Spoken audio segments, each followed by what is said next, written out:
Estudos Sociais da Ciência e Ensino de Ciências. Este capítulo faz parte da coletânea do Manual Internacional de Pesquisa em História, Filosofia e Ensino de Ciências. Este capítulo irá abordar um diálogo galileano entre Simplício, Sagredo e Salviati. Como educadores da ciência, enfrentamos problemas fundamentais como que tipo de ciência que devemos ensinar nas escolas, quanto, de que maneira e para que propósitos. Nas últimas décadas, essas questões têm recebido crescente atenção acadêmica, e a enorme complexidade do campo de questões e abordagens relevantes tem sido amplamente reconhecidas. A natureza da ciência tem sido identificada como um problema central. Como o ensino da ciência está, ou deveria estar, relacionando, apoiando e reconciliado com o ensino da ciência. Em outras palavras, acredite-se agora que a educação científica serve a vários propósitos e fornecer aos estudantes conhecimentos científicos. A vantagem é apenas uma delas. Outro propósito é transmitir uma compreensão geral de ciência, o método científico, a confiabilidade do conhecimento científico e como e de que forma ele é acessível e útil aos não-cientistas, e que papéis sociais, culturais ou educacionais a ciência pode e tem. Essas questões têm sido levantadas em vários campos. Os filósofos da ciência têm investigado os problemas mais gerais relativos ao empreendimento científico há pelo menos um século, e os historiadores da ciência tem a sua própria tradição, igualmente importante e parcialmente sobreposta, de estudar a dinâmica da ciência. Mas e a sociologia? Vários pontos de vista e abordagens, juntamente com seus méritos e desvantagens, limitações e contextos, precisam ser estudados para descobrir por nós mesmos o que nós, educadores, melhor podemos aprender com eles. Aqui está minha sugestão para hoje.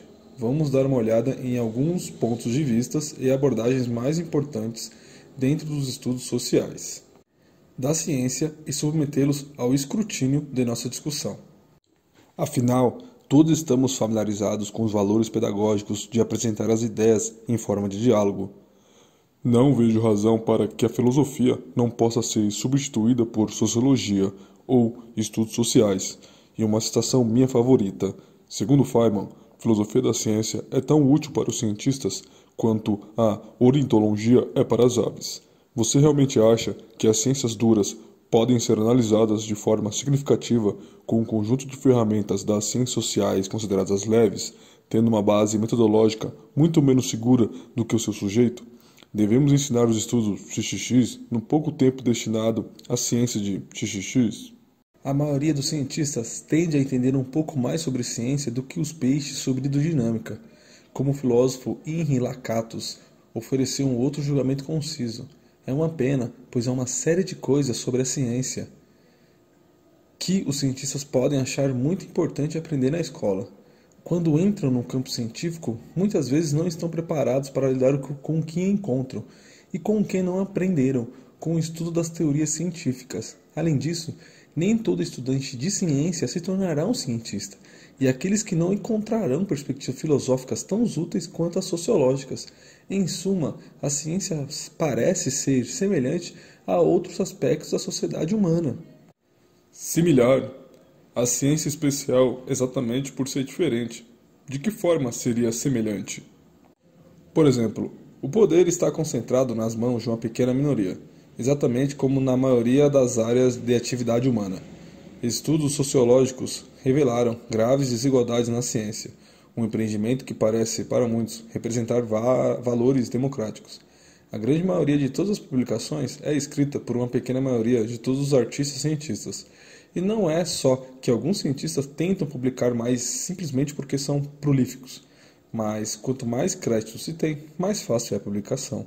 Além disso, os fóruns de publicação também recebem atenção desequilibrada.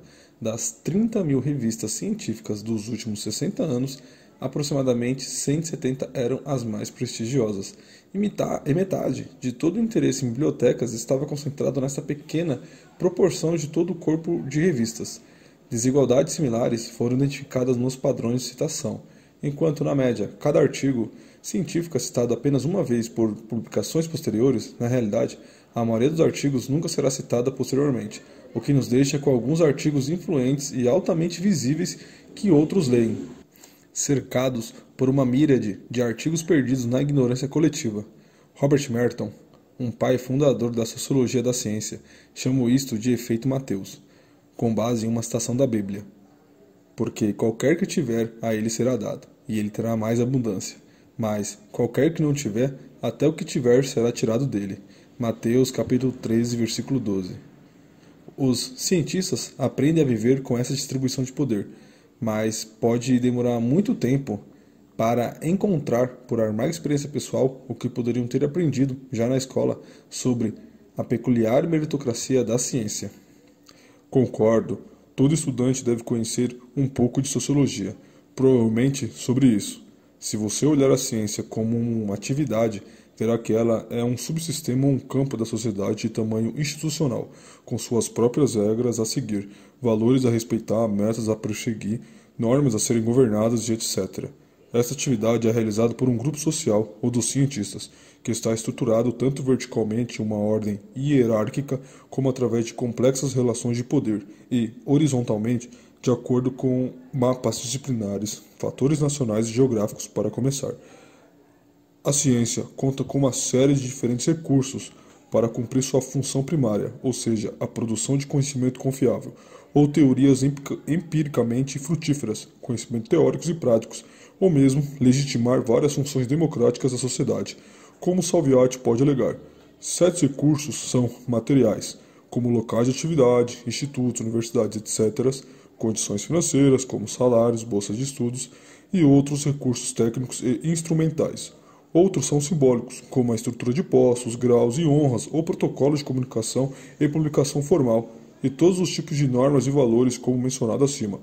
A sociologia da ciência, como eu vejo as coisas, investiga precisamente essas coisas. E muito mais. Nas últimas décadas, todas as disciplinas que examinam a ciência desenvolveram uma sensibilidade crescente para os conhecimentos provenientes das ciências sociais. Sociologia da ciência, sociologia do conhecimento científico, estudos sociais da ciência e tecnologia e estudos de ciência e tecnologia são rótulos promissores que se referem a uma complexa gama de tradições de pesquisas que investigam como o estudo da sociedade e o estudo da ciência podem se informar e se completar mutuamente. Apesar da popularidade do campo, ainda não está claro para mim, do ponto de vista da educação científica, quão relevantes são estas abordagens e que lições podemos tirar da consulta a elas.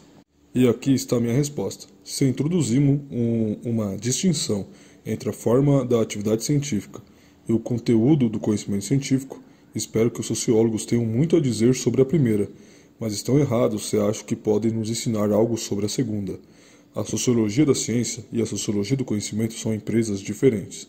Os sociólogos adequados da ciência restringem-se ao estudo das dimensões sociais da atividade científica, como a análise do efeito Mateus. E isto é o que eu acho promissor sobre a sociologia. Por outro lado, a sociologia do conhecimento aborda o problema de como os fatores sociais afetam o que e de que forma uma determinada cultura pensa sobre o mundo, suas categorias conceituais, sistemas de classificação e assim por diante. Acredito que é aqui que a sociologia não é capaz de examinar a ciência de forma significativa. Mesmo figuras proeminentes deste campo admitiram que, quando se trata de conhecimento científico, esses fatores externos deixam de importar e a perspectiva da sociologia do conhecimento perde todo o poder, como interpretado por Bloor. Uma visão antiquada e estreita, como espero mostrar mais tarde. Mas, supondo por um segundo que você esteja certo, quais são as dimensões sociais da atividade científica que os sociólogos podem legitimamente estudar? Os sociólogos da ciência forneceram uma série de análises estatísticas dos padrões institucionais da ciência. Investigações semelhantes às de Merton foram realizadas a partir dos anos 70 e 60 por Harriet Zuckerman, Jonathan Kohler, Stephen Kohler, Joseph Ben David, Derek de Sola Price e muitos outros. Eu ficaria muito surpreso se você me dissesse que essa tendência quantitativa, abrindo uma perspectiva sobre uma ciência mensurável, é desinteressante ou irrelevante para os estudantes que precisam entender o que é ciência. Verdadeiro. Por exemplo, o estudo de padrões de publicação da Merton inclui a análise das taxas de rejeição para a publicação de manuscritos em várias revistas acadêmicas. Ao comparar esses índices de rejeição em diferentes campos acadêmicos, ele descobriu que, talvez ao contrário de nossa intuição anterior, as revistas nas artes, humanidades e ciências sociais são mais rigorosas do que as revistas nas ciências naturais. Enquanto uma idade média de 90% dos manuscritos foi rejeitada pelas revistas históricas mais importantes consideradas por Merton em 1967, seguido de perto pelas revistas de literatura, filosofia, ciência política e sociologia, apenas entre 20% e 30% dos manuscritos foram rejeitados em revistas biológicas, físicas e geológicas. Que interessante, como se os candidatos à publicação achassem muito mais fácil cumprir com os padrões de publicação de campos científicos do que aqueles dentro das humanidades. Este é um engano. Certamente, esses conjuntos isolados de dados podem ser intercalados de muitas maneiras diferentes, e temo que seja precipitado demais para se chegar a conclusões injustificadas a respeito do rigor das normas de publicação. Posso prontamente oferecer outras explicações para o fenômeno. Considere, por exemplo, uma ferramenta estatística diferente introduzida por um sociólogo de destaque, Derek de Sola Price. O chamado índice de preços nos diz a proporção dessas publicações citadas por uma revista científica de campo ou disciplina que não tem mais de 5 anos em relação ao número de todas as citações. O que ele encontrou nos anos 60, e isto não mudou significativamente desde a sua época, é que a proporção é de 60% a 70% para as ciências duras, como a física, enquanto que apenas 20% para a filosofia. O que isso significa é que nas ciências duras, a base de conhecimento imediata na qual os pesquisadores se baseiam é muito mais atualizada e recente do que em campos mais macios.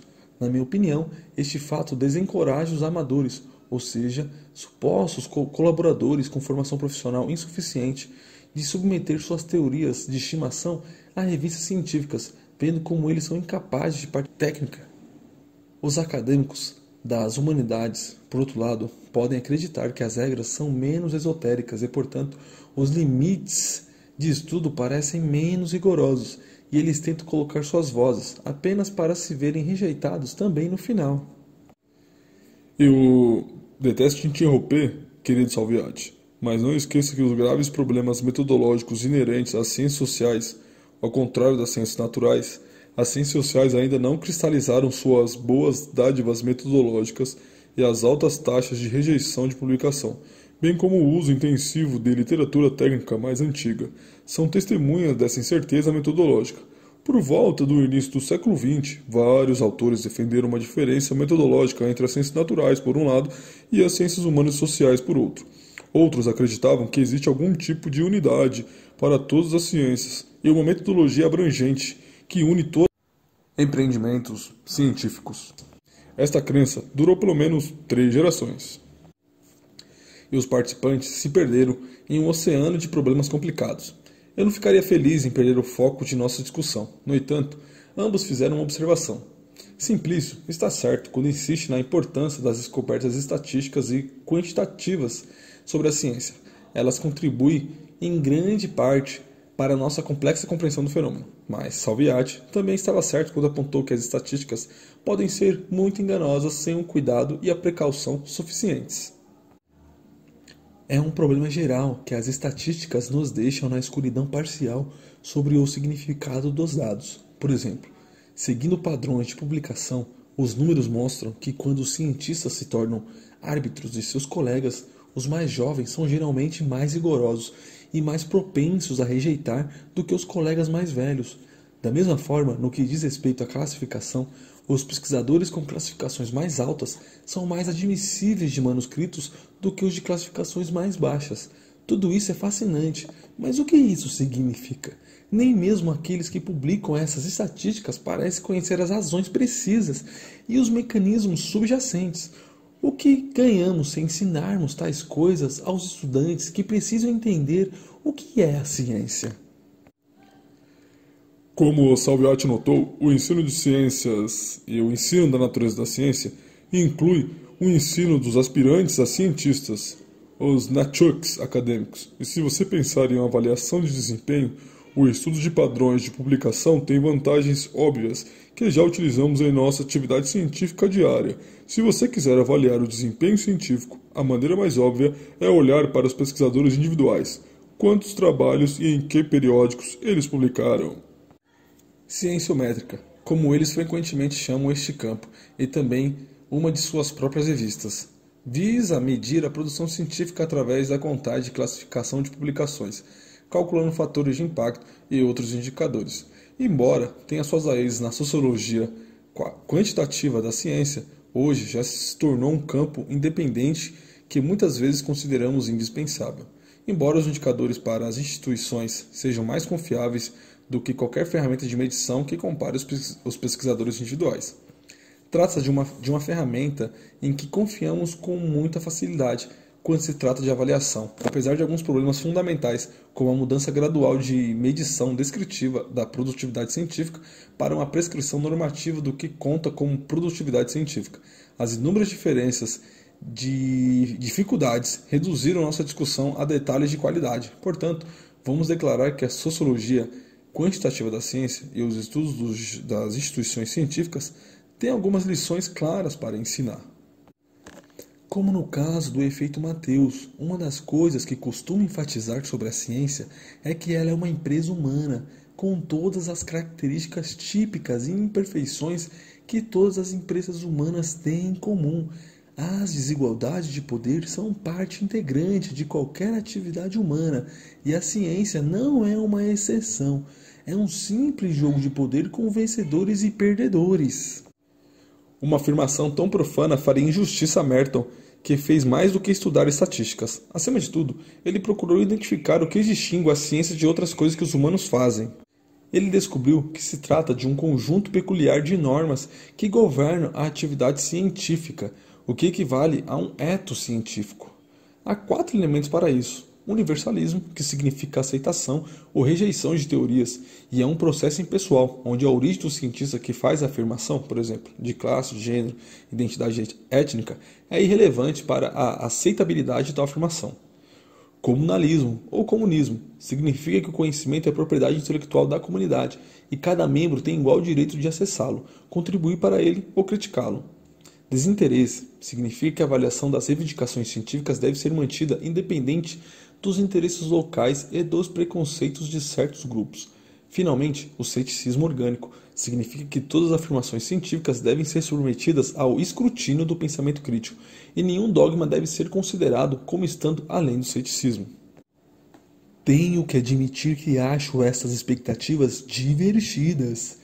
Dadas as profundas desigualdades de poder dos homens na ciência, podemos realmente esperar que os cientistas não tenham interesses pessoais prontos para compartilhar seus resultados mais queridos com todos e ansiosos para criticar até mesmo as crenças mais centrais de suas disciplinas?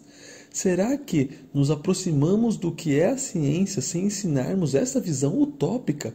Ou acreditamos que a educação científica deve incluir algum treinamento em ética para implantar essas nobres normas nos estudantes?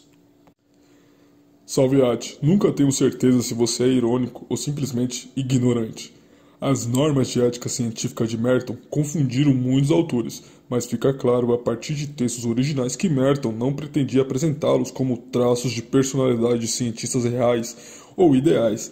Pelo contrário, as normas mertonianas não se enquadram no nível dos indivíduos e certamente não são entendidas como prescrições de comportamento. Os cientistas são humanos. Seus interesses locais, preconceitos, dogmas e segredos do ofício motivam os cientistas individuais a fazer o que fazem e os informam como fazê-lo. Portanto, as normas de mérito são orientações gerais e de valor simbólico que, em nível coletivo, regem a formação de regras e padrões de comportamento de tal forma que o resultado final de toda atividade, ou seja, o conhecimento científico, estará de acordo com essas expectativas gerais. E como isso acontece? Através de alguma astúcia da razão, da soma do egoísmo individual e da contingência social, surge algo que pode ser visto como um conhecimento puro e desinteressado ao serviço dos fins da humanidade? E de fato, algo assim acontece. As condições de milagre estão embutidas nos padrões institucionais da atividade científica. É precisamente estudando estes padrões que podemos dizer como interesses individuais, preconceitos, compromissos e contingências podem resultar através de um processo cognitivo, coletivo e institucionalizado em um avanço benéfico da ciência global e do conhecimento humano. E esta é uma das razões mais importantes pelas quais uma abordagem científica do trabalho a ciência é essencial hoje em dia. Palavras justas. Ainda assim, sinto-me inquieto em enfatizar demais o estudo estatístico das instituições ao abordar a questão do que é ciência. Em primeiro lugar, a ciência pode ser vista de forma muito diferente das perspectivas de outras abordagens metacientíficas.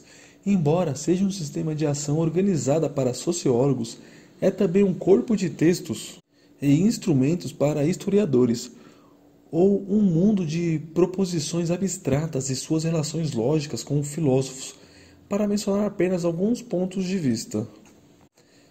Para compreender a ciência, todas estas perspectivas devem ser levadas em conta simultaneamente. A ciência, para exame, pode ser vista como um campo social institucionalizado nos tempos modernos, mas antes do século XIX, a estrutura institucional geral era muito diferente, e antes do século XVII não havia nada semelhante ao que a ciência parece ser a partir da perspectiva que você descreveu. No entanto, a maioria das histórias da ciência voltará aos tempos mais remotos. Você diria aos seus alunos que Euclides não fazia matemática ou Ptolomeu não fazia astronomia só porque a ciência, como os sociólogos a descreve, não existia nos tempos pré-modernos?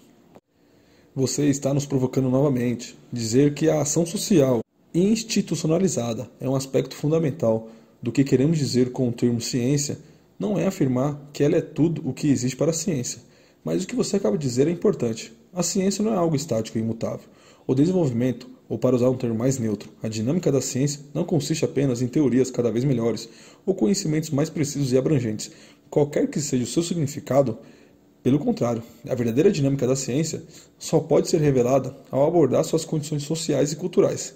Por exemplo, quando Merton procurou identificar as normas da ética científica, sua verdadeira pergunta era: em que circunstâncias sociais encontramos uma atividade científica saudável? Ele acreditava que a Alemanha nazista ou a União Soviética não oferecia condições ideais para fazer ciência, uma vez que normas não eram respeitadas. A norma da universalidade é claramente violada quando as circunstâncias éticas e culturais dos proponentes influenciam a recepção das ideias. A questão fundamental de Merton era encontrar as normas que pudessem proporcionar as circunstâncias mais ideais para o desenvolvimento científico quando implementadas na prática institucional. Desde cedo, o trabalho de Merton foi imbuído de uma perspectiva histórica. Em sua tese de doutorado, ele investigou como a ciência moderna foi formada nos séculos XVII e XVIII. Sua afirmação central foi que a ética protestante, baseada nos princípios puritanos, provou ser benéfica para o desenvolvimento da filosofia natural. Os dois princípios básicos dessa filosofia estavam fazendo coisas para a glória de Deus e para a utilidade da humanidade. Merton citou muitas passagens de cientistas proeminentes da época para mostrar como esses princípios levaram à busca intelectual que chamamos de ciência, sendo tanto racionalista, que era buscando uma compreensão teórica da criação, ou seja, da natureza, quanto empírica, submetendo-se a essa subposição às necessidades e propósitos especiais dos humanos.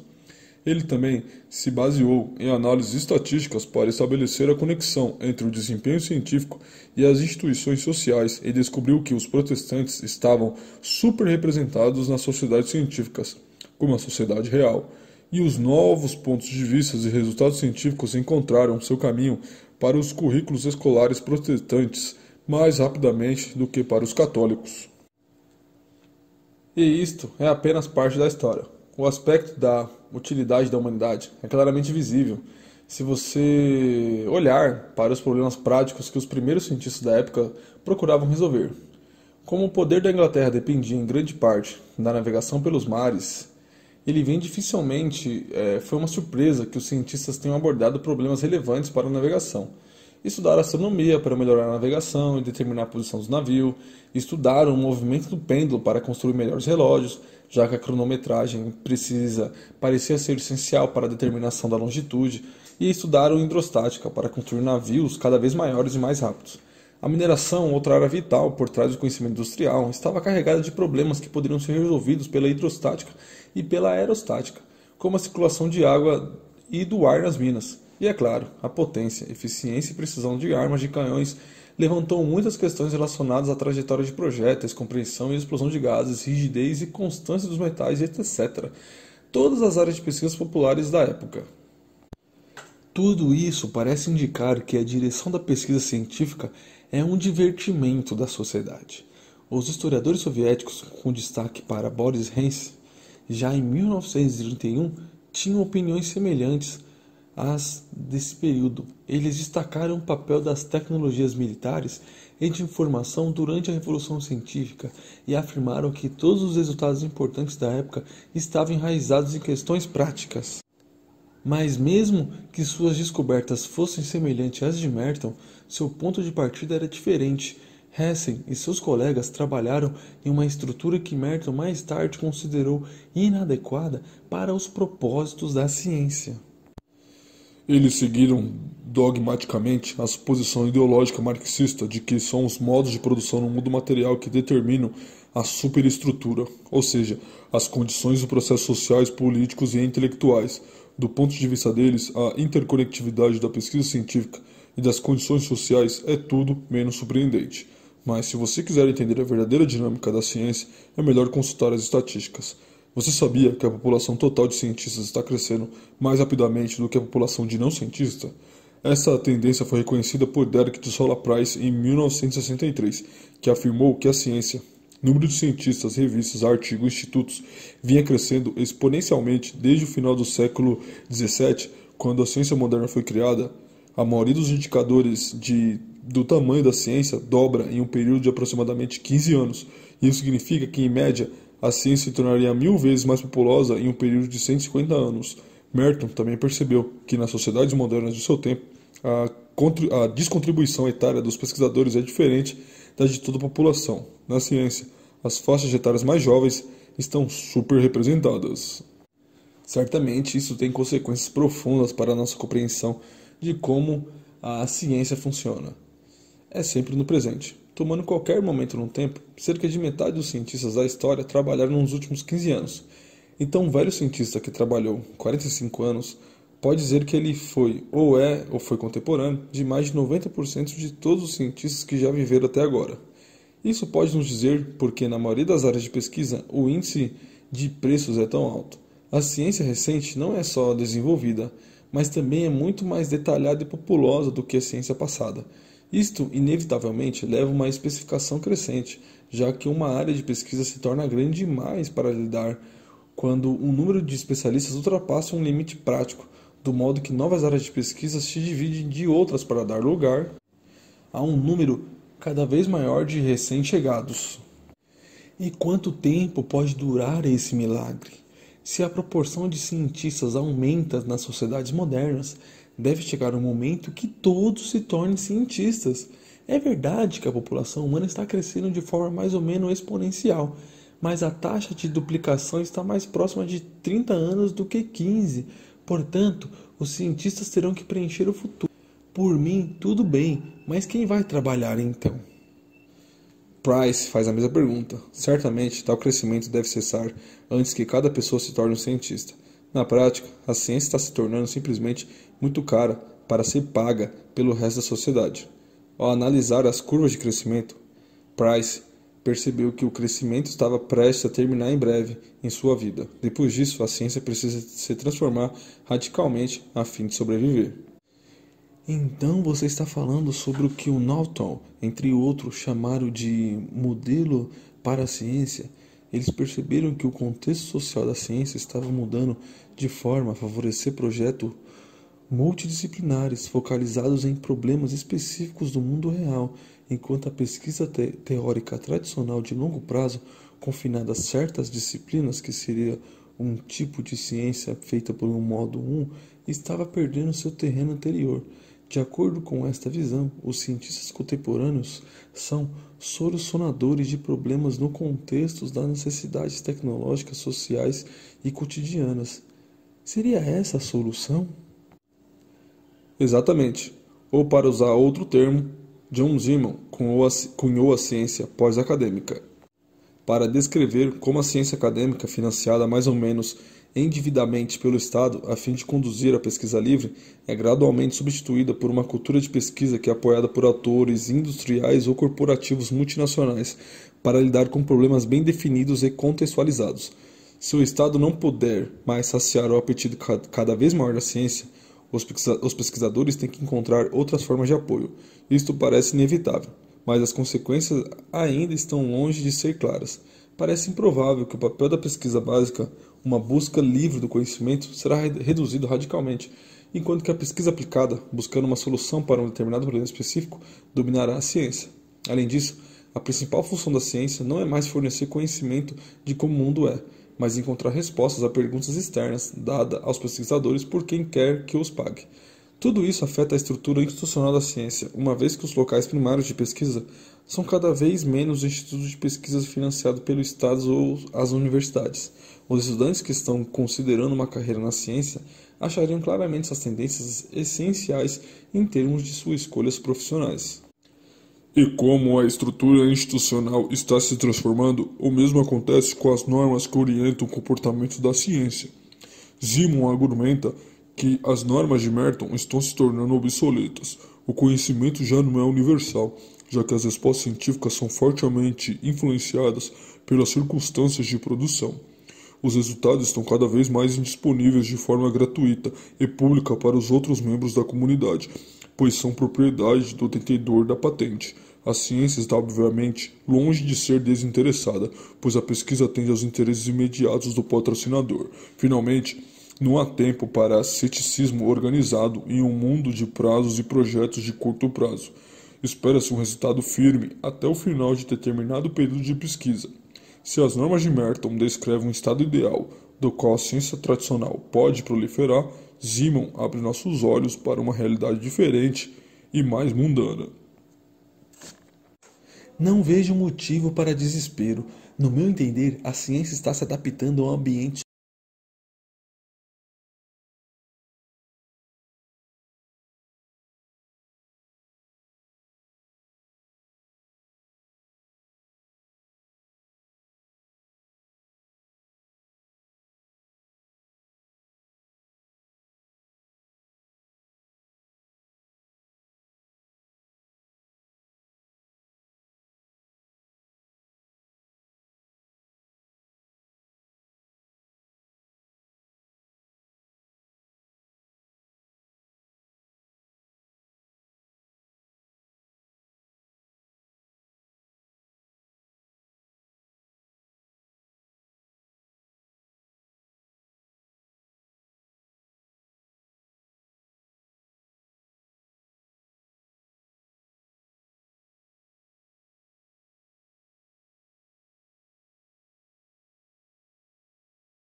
facilmente desencadear uma catástrofe ecológica global.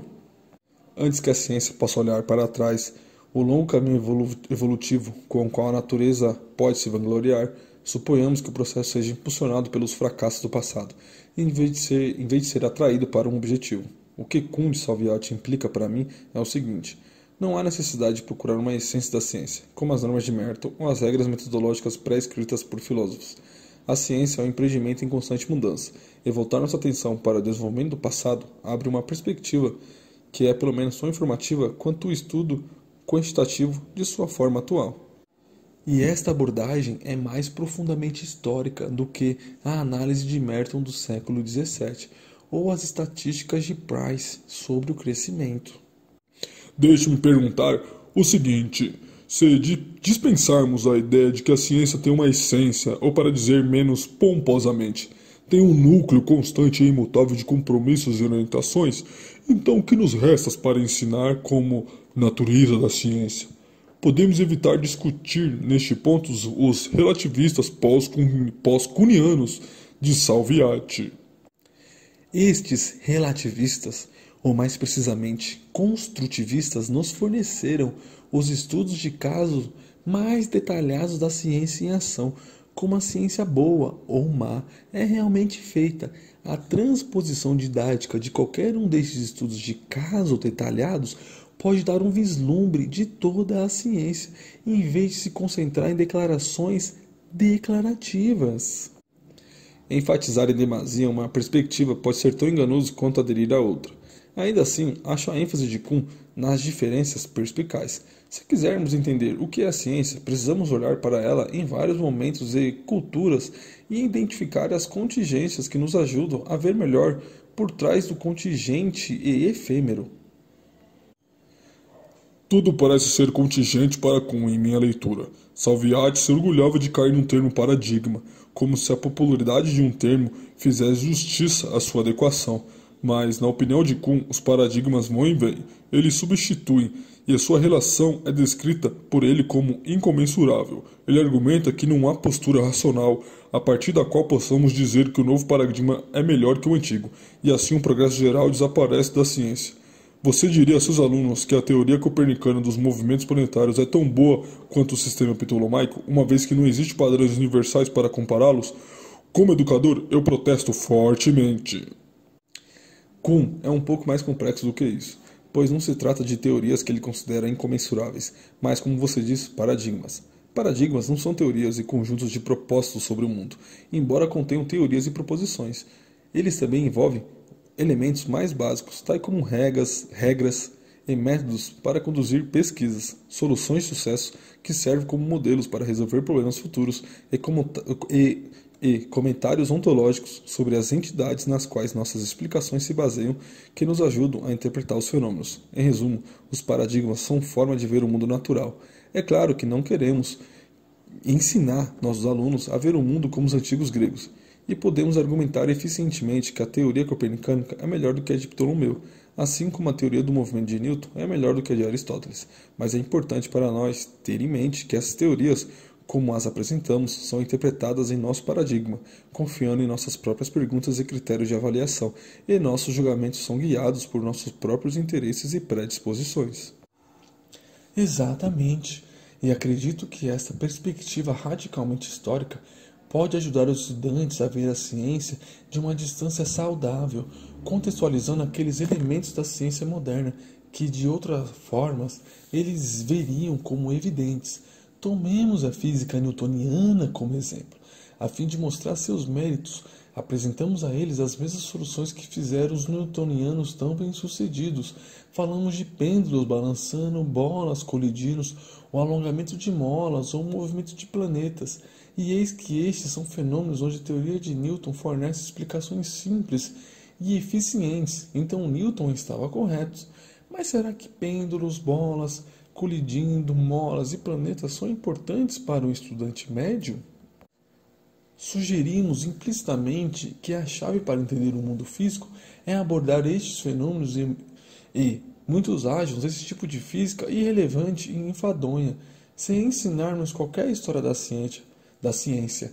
Antes do início do período moderno, simplesmente dizemos que a física de Aristóteles era, obviamente, ingênua e monótona, mas não dizemos aos estudantes que os fenômenos que os aristotélicos queriam explicar e o critério do que conta como explicação bem-sucedida eram radicalmente diferentes naquela época. Meu ponto é que se lhe contássemos essas diferenças, eles entenderiam melhor para que serve a física moderna. E teríamos ainda menos tempo para ensinar-lhes a ciência moderna propriamente dita.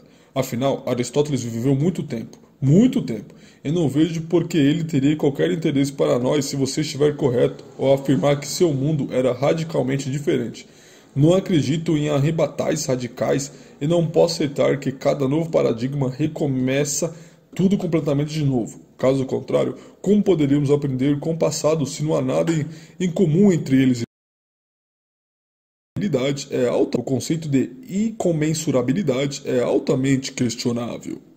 O conceito tem atraído reações semelhantes de muitos estudiosos, e Kuhn parece ter suavizado seus pontos de vista. O surgimento de novos paradigmas é análogo à especiação na evolução, e esta metáfora evolucionária se tornou mais proeminente em seus escritos posteriores. A lacuna entre paradigmas é radical, mas os léxicos das comunidades de pesquisas podem ter traduzido aprendendo um sistema conceitual que os orienta sua visão de mundo. A comunicação entre os lexos é possível. E é aqui que eu protesto firmemente. Quando Kuhn afirma que as estruturas gerais conceituais orientam nossas estruturas científicas, ele simplesmente ignora que a ciência é um empreendimento que, ao estudar a natureza e nada mais, nos ajuda a nos livrar de condições e contingências sociais específicas. Lembre-se da distinção que fiz entre o estudo significativo das estruturas institucionais e a análise sociológica equivocada do conhecimento científico. Embora Kuhn não fosse um sociólogo, suas opiniões motivaram muito os princípios do que é chamado de estudos científicos pós-kuhnianos. E eu acho que estes princípios foram uma mudança para pior. Você provavelmente pensa mais no explícito e influente apoio teórico aos estudos científicos pós-kuhnianos desenvolvidos pela Escola de Edimburgo, incluído David Bloor, Barry Barnes, John Henry e outros. Eles lançaram o que é chamado de programa forte na sociologia do conhecimento científico, caracterizado por 4 tábuas. A primeira, causalidade, que é preocupado com as condições que levam à crença, ou os estados de conhecimento. O segundo, a imparcialidade, seria imparcial com respeito à verdade e à falsidade, racionalidade ou irracionalidade, sucesso ou fracasso. Terceiro, a simetria, ou os mesmos tipos de causa explicariam, digamos, crenças verdadeiras e falsas. E a quarta, reflexividade. Seus padrões de explicação teriam que ser aplicáveis à própria sociologia. O principal projeto de programa era construir a base. E vamos acrescentar que eles parecem ter falhado nisso, uma vez que a maioria dos atores subsequentes no campo dos estudos científicos disputaram vários pontos centrais no núcleo teórico do programa forte. Ainda assim, e mais importante, o programa forte motivou muitas tendências básicas nos estudos sociais nas ciências. Versões destes programas foram empregadas em estudos de trabalhos científicos laboratoriais, análise de controvérsias científicas, histórias de ciências mais antigas e recentes, teorias da tecnologia e etc. Todos eles reconhecem sua dívida para com o programa forte. Relativistas, acho difícil manter a calma quando encontro seus pontos de vista. As pessoas que você mencionou podem estar simplesmente erradas, mas benevolentes, mas encorajam um acúmulo de intelectuais hostis. Pense nos vários pós-modernistas, pós-estruturalistas, neomarxistas, feministas, ambientalistas, etc., que criticam a ciência. Lembre-se das guerras da ciência. Um grande número de cientistas e filósofos apontaram que os princípios do programa forte e seus descendentes intelectuais estão simplesmente errados, e estes pontos de vista dão origem a uma hostilidade social geral em relação à ciência. Mas essas acusações estão seriamente equivocadas, como mostraram claramente os autores de estudos científicos atacados na guerra na ciência. Mas se você não as leu, estou feliz em aceitar seu desafio aqui mesmo e provar a validade das abordagens relativistas. Mas isso nos levaria à filosofia e a uma discussão densa. Ainda assim, vale a pena considerar a principal acusação sobre o porquê do programa forte estar errado, enfatizado por Alan Sokal e Jean-Luc Monge. Em suas amplas críticas aos estudos relativistas da ciência, ao estudar o conhecimento científico, os sociólogos tendem a se referir a todos os tipos de fatores sociais e culturais ao explicar por que uma determinada comunidade aceitou crenças específicas, mas esquecer a natureza e sua responsabilidade causal pelas crenças que temos. Não é uma perspectiva fortemente unilateral? Se dissermos a nossos alunos que as teorias científicas são causadas por fatores sociais, como podemos encorajá-los a realizar investigações empíricas e o estudo da própria natureza? Você acaba de cometer um erro generalizado. Você parece ter lido desatento o programa forte. Com relação à primeira prancha do programa forte, Bloor e seus colegas enfatizam que todas as crenças têm várias causas, mas nem todas essas causas são sociais. As causas naturais, obviamente, desempenham seu papel. Isto soa promissor, mas será que não prejudica o princípio da simetria?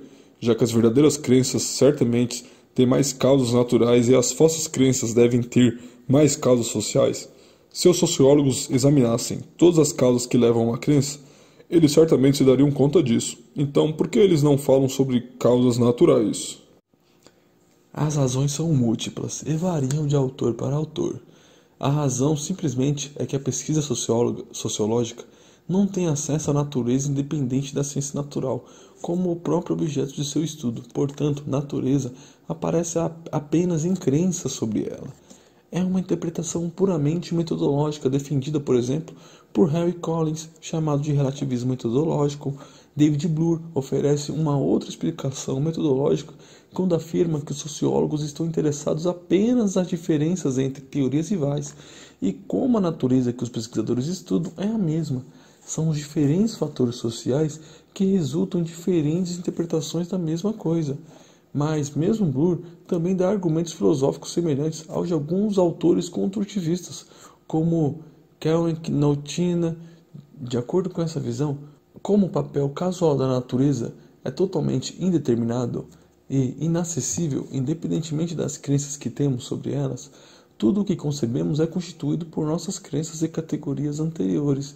A perspectiva epistemológica de Kuhn, construída sobre Lexus, apoia um princípio semelhante. Não é de admirar que ele se visse como um kantiano com categorias móveis. Há visões ainda mais radicais, como a de Brun-Latour, que nega a distinção não apenas entre natureza e sociedade, mas também entre as coisas e crenças sobre elas, em níveis ontológicos ou pós-humanistas, como Andy Pitcairn, que misturam todas as causas possíveis em sua narrativa e chamam de prática deformada. Essas visões radicais são muito úteis quando se trata de entender e discutir ciência típica ou oriental. Por favor, pare. Isto foi mais do que suficiente para ilustrar que não há consenso teórico dentro dos estudos sociais da ciência. Basta pensar no debate epistemológico entre relativistas, onde a aposta era quem se atreve a chegar a uma posição epistemológica mais extrema. Ou a controvérsia entre Bloor e Latour, onde, intimidados pelas críticas que receberam nas guerras da ciência, se reprovaram mutuamente por adotarem visões filosóficas prejudiciais. Isto prova não apenas que os relativistas estão em terreno teórico altamente problemático, mas também que ensinar suas teorias aos estudantes resultaria em uma confusão e desespero. Os estudos científicos são múltiplos, como o termo estudos indica, e ainda não mencionamos uma série de abordagens. Mas então, para voltar a um problema anterior que levantamos, você realmente acha que a ciência é uma entidade única e unificada?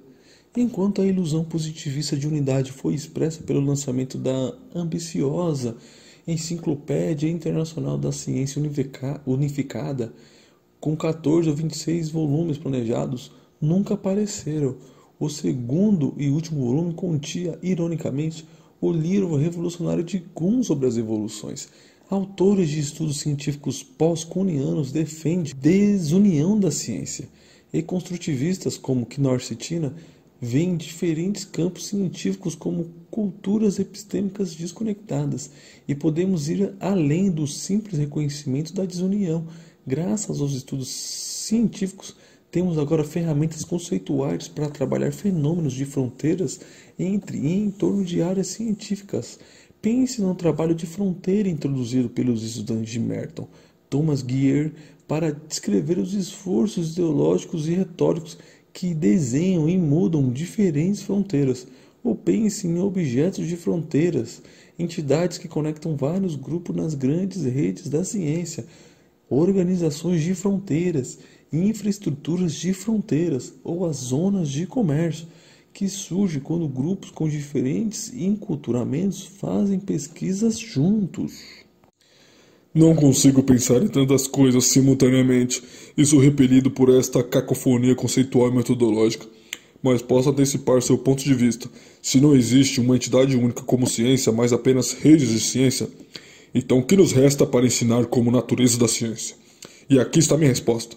Tudo o que normalmente ensinamos, talvez complementando com alguns insights da sociologia das instituições científicas. Eu simplesmente não posso aceitar reivindicações ou ferramentas conceituais de um campo tão heterogêneo que os seus representantes não conseguem chegar a um acordo sobre como começar a construir um núcleo teórico minimamente comum. Sua sociologia favorita de instituições científicas não estava livre de divergências fundamentais em questões teóricas e metodológicas. Campos emergentes geralmente não estão. Concordo que a introdução de muitas posições teóricas nas aulas de ciências poderia revelar-se menos útil do que prejudicial. Ainda assim, O que une esses autores não é a teoria, mas a perspectiva geral e a abordagem resultante da ciência.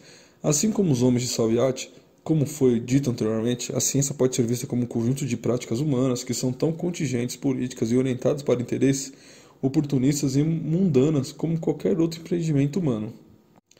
E este é o segundo erro do programa Forte que mencionei, e um erro muito amargo. Por que fazemos ciências? Por que acreditamos que é o empreendimento cognitivo mais confiável que temos, resultando no conhecimento mais seguro sobre o mundo? A questão neste caso não é como a ciência é igual a outros campos culturais, mas como ela é diferente, algo mais. Se ensinamos aos nossos alunos algo sobre ciência, a pergunta orientadora deve ser: o que há de tão especial na ciência? Mas então é útil não contar minhas verdades idealizadas sobre isso. Aqueles que se tornam cientistas aprenderão logo das imperfeições, mas isso pode apanhá-los de surpresa e dificultar sua adoção à realidade da prática real, ao contrário dos ideais que eles perseguiam ao escolher essa profissão. E aqueles que não farão ciência profissionalmente podem descobrir, quando confrontados com a ciência retratada na mídia, que os cientistas não são os bons da fita de laboratório, branca, impecável, que os esforços de popularização tentam mostrar. Eles podem ficar desapontados e desrespeitosos. É importante ressaltar que os relativistas do tipo do programa Forte tentam seguir os princípios científicos mais gerais. Os cientistas explicam os fenômenos referindo-se às causas. E os sociólogos da ciência fazem o mesmo. Mas eles não concordam em que tipo de causas eles usam. Alguns deles explicam geral como geral. Para os marxistas, as grandes formações de conhecimento, estilos cognitivos, esquemas conceituais, teorias paradigmáticas, etc., são explicadas com referência a características sociais amplas. Outros explicam as reivindicações particulares de conhecimento como referência a cenários sociais gerais. Aqui, os casos particulares a serem explicados podem variar de crenças específicas a teorias de pequena escala, defendidas por um cientista particular, e a base geral da explicação pode compreender as normas dentro de uma ampla comunidade, os interesses gerais do tipo cognitivo, econômico ou político, ou possibilidades tecnológicas disponíveis em um nível sócio-histórico mais amplo. Nestes casos, a fonte de explicação se expande muito mais do que o tópico local e o seu ambiente imediatamente. Ainda outros, e provavelmente a maior parte do trabalho recente em estudos científicos, são construtivistas e explicam casos específicos a partir de fontes específicas, ou seja, a gama de princípios explicativos não se estende além do ambiente imediato dos fenômenos locais em estudo. O que devemos fazer com esta confusão? Novamente, a questão não são os detalhes das suas teorias, mas a atitude em geral. As causas são neutras, ao contrário das razões que sempre incluem algum elemento normativo ou avaliativo. Assim como os físicos não avaliam os processos naturais, mas simplesmente os descrevem, os sociólogos não avaliam as crenças científicas. A neutralidade descritiva exige que verdadeiro, racional, objetivo, melhor e outros conceitos fortemente normativos sejam retirados do discurso científico, ou melhor, que se façam tópicos como ligados a normas e não a recursos.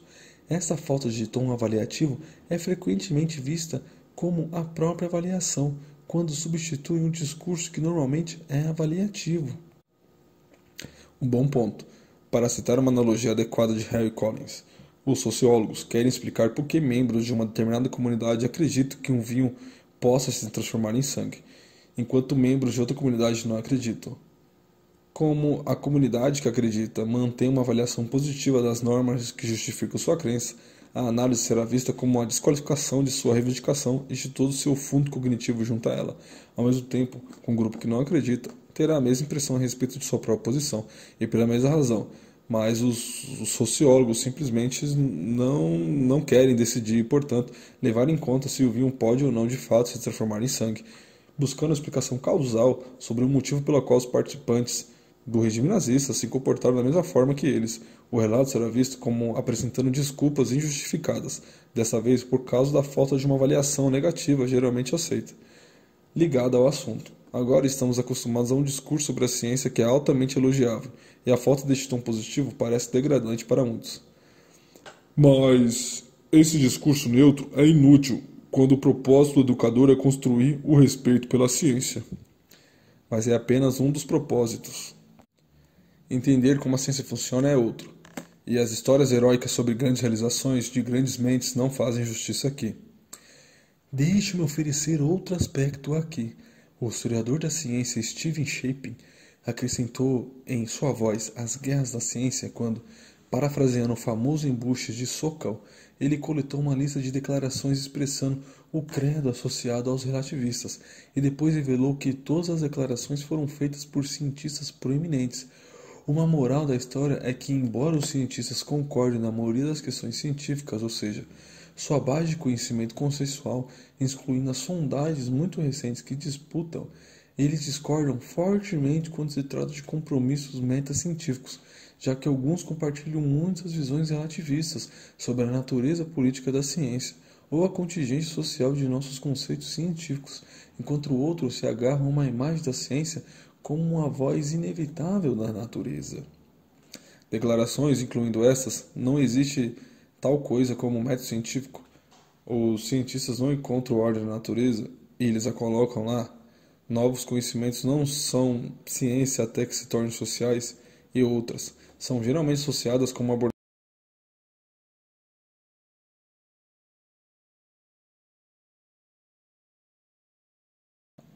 As afirmações que Simplício acharia degradantes são feitas em textos específicos, quando os segredos do ofício são revelados ao público atento, e esta é a conclusão mais relevante. Em ambientes públicos formais, onde a estima de ciência está em jogo, os mesmos cientistas pronunciam declarações mais educadas de acordo com as expectativas habituais, muito ao contrário das declarações metacientíficas em matemática. Muitos cientistas são construtivistas nos dias de semana e inevitáveis nos domingos. Assim como em uma família, os problemas são explícitos apenas para amigos, mas tudo está bem para o público em geral. Trevor Pinch, ao entrevistar pesquisadores do projeto do neutrino solar, descobriu que aqueles que admitiam possíveis fraquezas em seu trabalho o faziam de forma semelhante aos rituais secretos de iniciação.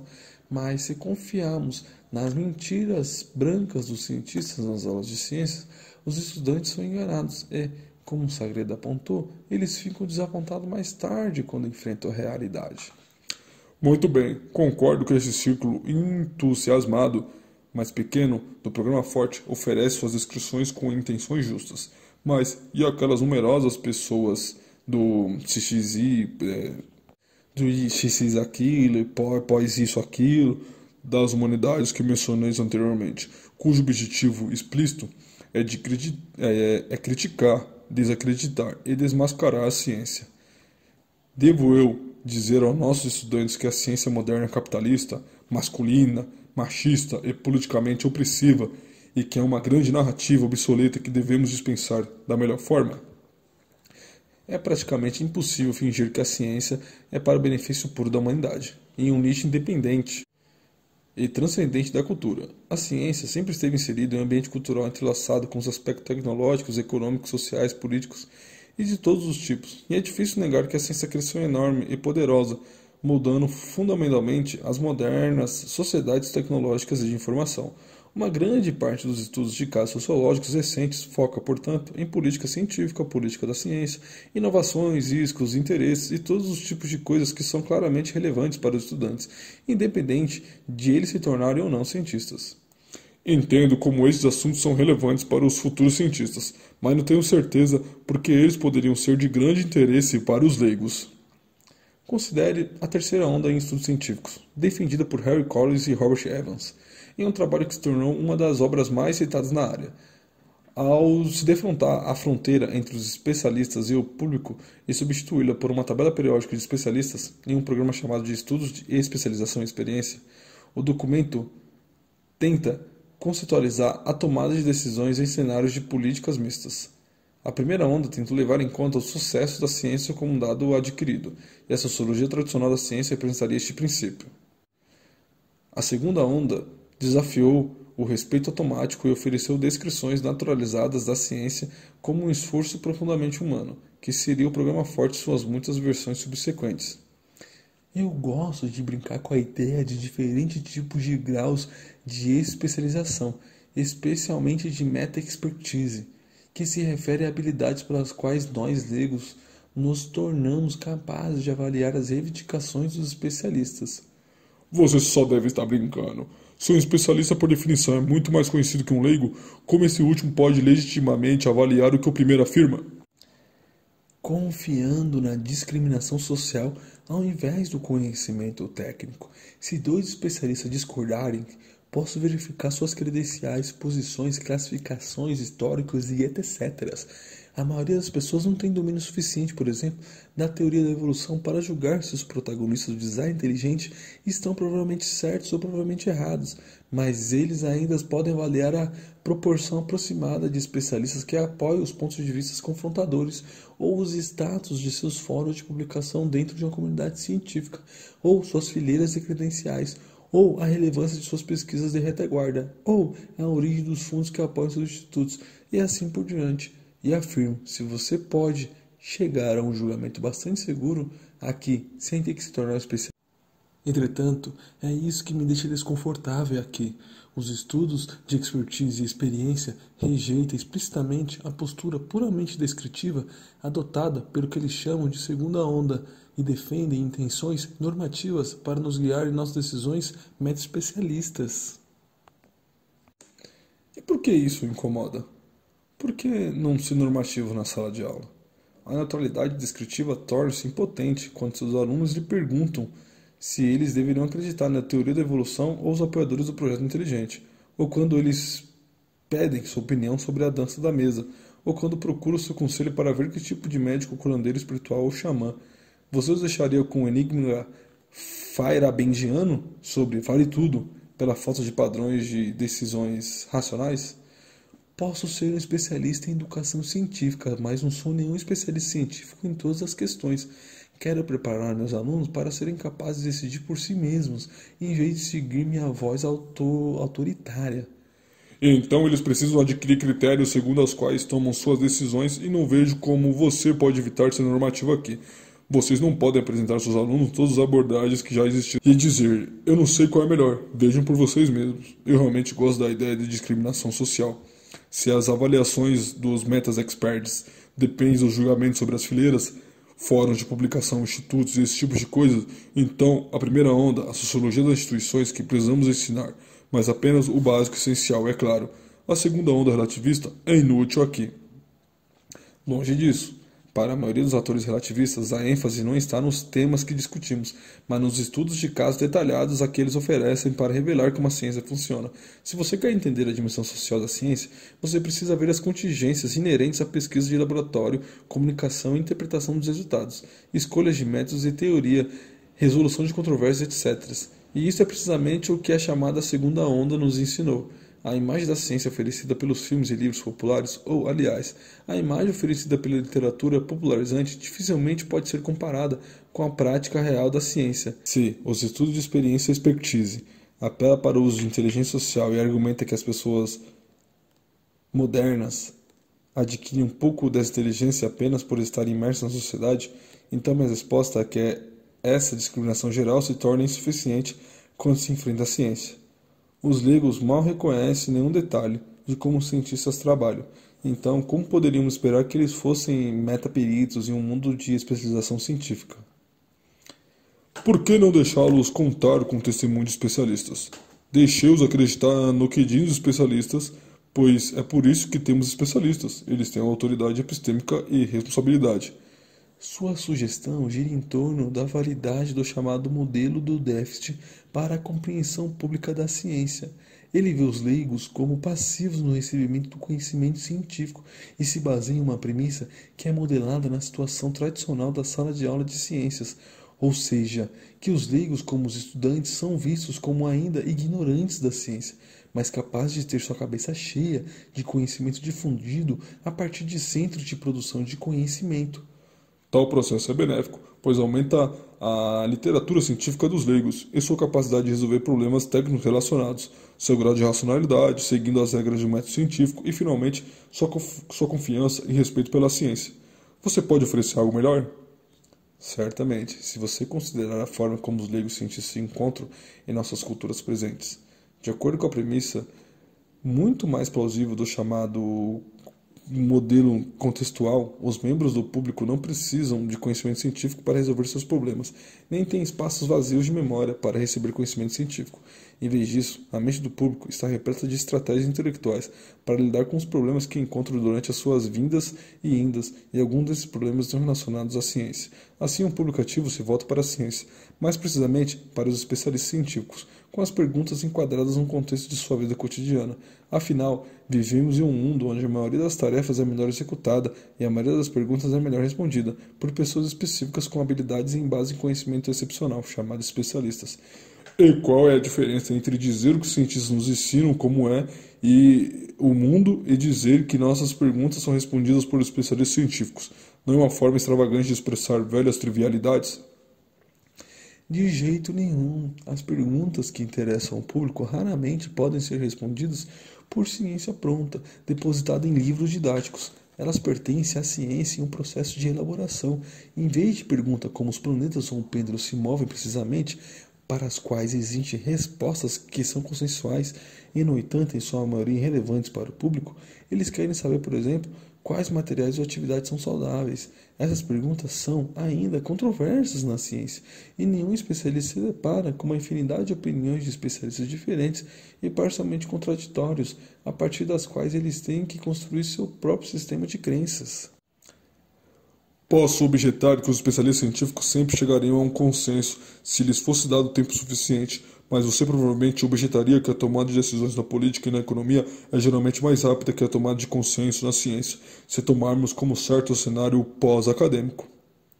Ou cenário pós-normal, segundo o qual as decisões da ciência e tecnologia de nossa época são tomadas sob circunstâncias de alto risco e incerteza. Tantos conceitos, tantos desafios e aspectos e abordagens.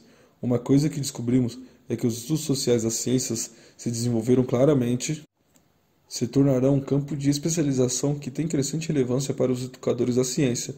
Como nossa imagem da ciência e das instituições da ciência muda, isso se reflete em nosso sistema educacional, na mentalidade dos estudantes, professores, formuladores de políticas e outras partes interessadas. As lições dessa disciplina, mesmo quando às vezes parece que ela não é muito discipulada, parecem ajudar a informar tanto a prática do ensino quanto a teoria da educação científica, mas receio que precisemos concluir nossa discussão, pois todos nós temos nossas aulas para ensinar.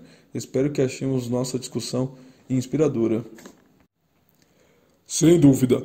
Uma grande lição para mim é que os sociólogos têm ferramentas eficientes para estudar as práticas da ciência. Ver seus resultados é importante, não apenas para estudar o planejamento de uma profissão científica, mas também para o público em geral, pois a ciência é um veículo essencial do progresso social moderno. Ao que posso acrescentar o seguinte: a compreensão da ciência por parte dos estudantes pode ir além das representações populares e ideológicas, utilizando o conhecimento da disciplina que persegue a prática dos cientistas em um contexto histórico, cultural, tecnológico e econômico.